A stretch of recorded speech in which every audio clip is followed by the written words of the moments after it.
All right, so one of the complaints that we saw, and I think it was from your guy Fezzik, the lack of your guy. I thought are they friends? I don't honestly, Brad. I don't understand the dynamic. Are you guys tight? It's day to day. Yeah, what's going on there? Yeah, day to day. I mean, aren't we all? Right. It just depends. Love him, hate him. It just depends on what mood he's in. Yep, that's me and Adam Hill. All right, 17 years together. Make sure. Every day is different. I see the dynamic on X, but sometimes it's hard to see, through text. So I just don't want to make any assumptions. You're right. But he was criticizing the books out here in Vegas for not having the added games up at this point right now. Is that something that you would agree with? Like, let's go. Like, put these numbers up. Totally agree.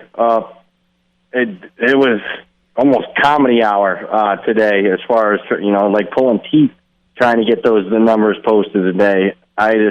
What has changed? Nobody's played any games yet. I just put somebody out there, take a chance, get somebody that's got a clue, post the numbers. You're not asking to take five dimes, on these games. Just get them up. So, the fact that we had to wait, these games kicking off at 7 o'clock Eastern, and we're sitting here and it's, after 3 o'clock Eastern, a lot of these lines aren't up yet. It was ridiculous in my opinion. All right, I want to go a little deep dive because I was very interested to get your take on some of these FCS games, and I also noticed that, our FCS crossover against FBS, that numbers were just not there. How is UAB, and that's where Trent Dilfer is, right? Is he going to be good? No, they're going to be pathetic. He just lucked out, and he got an North Carolina A&T team that doesn't return anybody themselves. So as bad as UAB is, as far as returning experience, North Carolina A&T was right there in the mix. So it's kind of an unfortunate situation where had they played, a typical FCS opponent that returned, just the average number of experience, I think UAB would have been a play against today. But I wouldn't be stunned that they're sitting there, a significant favorite. Won't happen too often this season. We'll put it that way. He can have his day in the sun tonight. It's coming later on, and by what I mean by that is I think it's a 4-8, maybe 5-8, 5-7 season for UAB. You ahead of time, do you make numbers for FCS, FBS crossovers? So obviously you can cross-reference. Did you have numbers ahead of time for South Dakota, Mizzou, and Southern Utah, Arizona State? Yeah, absolutely. South Dakota, Mizzou, I made it 26.5. And that's just with a regular total. You're talking a well below average total, so you're probably getting a number closer to 24 there on that game. And then Southern Utah, Arizona State made it 32 total, right around 58. We're sitting there right in the mix there. A guy gave out Arizona State, big public figure, inflated that price. I took a little Southern Utah in the first half. I was available at Westgate. Arizona State's got a couple players suspended for the first half. They got a true freshman starting at quarterback. I think they kind of get off to a slow start, so I took Southern Utah in the first half. So, I get after it, even the derivative market in those games. Yeah, I know you love these markets. It's just, like you said, if the numbers aren't up there, it kind of becomes a little hard to get money down. Well, I'm glad you mentioned true freshman for Arizona State. We have talked about Jaden Rashada because he had quite the circuitous route to arrive in Tempe. So Florida's playing Utah tonight. I'm a little surprised that Graham Mertz is the guy for Florida. Boy, if Rashada had known that Arizona State was going to screw over the whole team and self-impose a bowl ban, would Rashada be starting tonight for Florida in this Utah game? Oh, wow. No, I don't think so. They've been relatively happy with Mertz. They don't expect, to want to see, Danny Werfel to walk through that door. But I think they're okay with what they got there. Rashada, that was a weird situation. Went down there in Florida. Obviously, he was promised a bunch of money. It wasn't there to begin with. So, I think the most intriguing aspect of that game tonight is the Cam Rising situation. Not going to play. And the market cannot grasp how much he's worth of a point spread because not only are they down to their backup, it's actually their third-string quarterback. So I don't like this Florida team. The market hasn't really liked them. Even the fact that they're facing a third-string quarterback, the fact that they're still sitting here a 5.5, 6-point underdog says all you need to say about Florida. And the fact that win total was 5.5 all summer and it really never moved. This can be a struggle here even in year 2 under Napier. Are you in on any of the added games beyond that on a Thursday night? Like, Valpo, Youngstown State, which is 7-0. Youngstown right now was 31 when it went off. Yeah, I laid 27.5 with Youngstown State, made that number 33, so that was enough of a difference for me to get involved there. I bet almost every one of those games.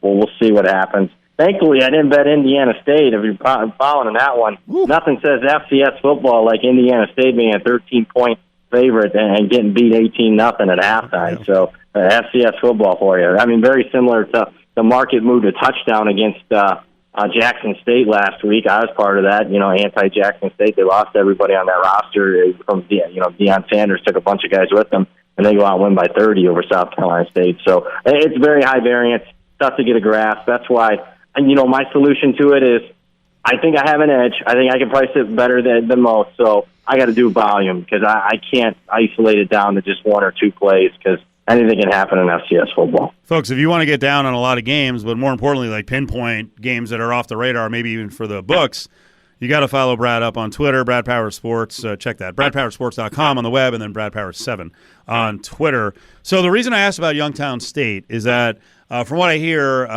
Youngstown State could have been a UNLV opponent in football this year. That didn't happen. It's Bryant instead. What do you know about Bryant? Have you developed a number on UNLV and Bryant on Saturday?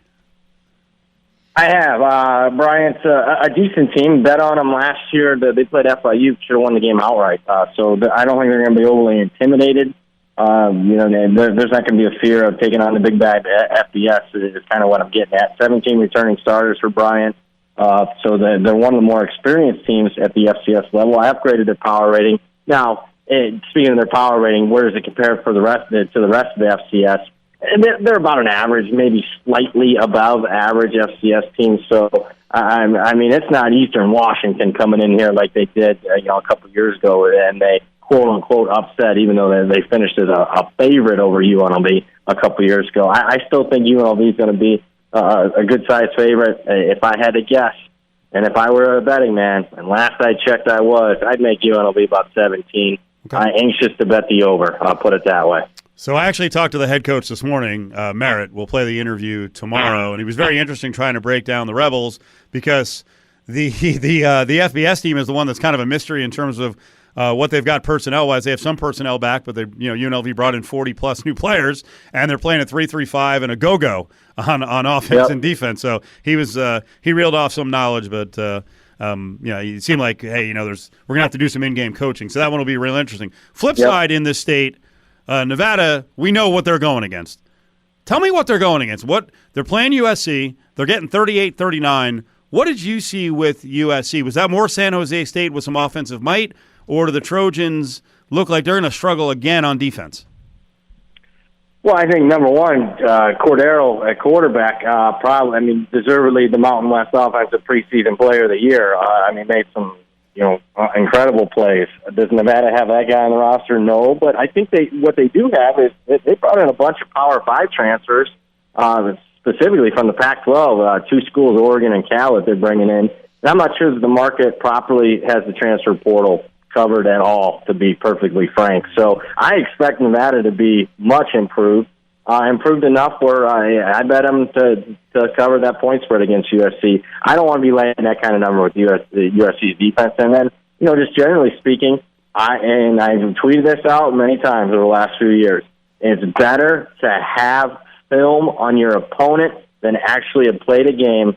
Go back to 2000. It's nearly a 500-game sample size. You're playing your season opener. You're taking on a team playing game 2. You are 55% against the spread against a team that's already played. So before we get back to some more actual sides, I wanted to ask your overall thoughts on what you saw from the new rules and what we're seeing from a totals perspective, because we're seeing some low totals on the board. I think, Minnesota-Nebraska today's down to 42.5. All right, you're going to shout out Fez on this one? Because I think Fez was all over that last week. Let's give him credit, right, Brad? Yeah, he blindly bet the under. Got to bet the under because the new rules are not factored in. I thought they were factored in last week, but, kudos to him. He went 7-3, blindly betting the under. Too small of a sample size as far as I'm concerned.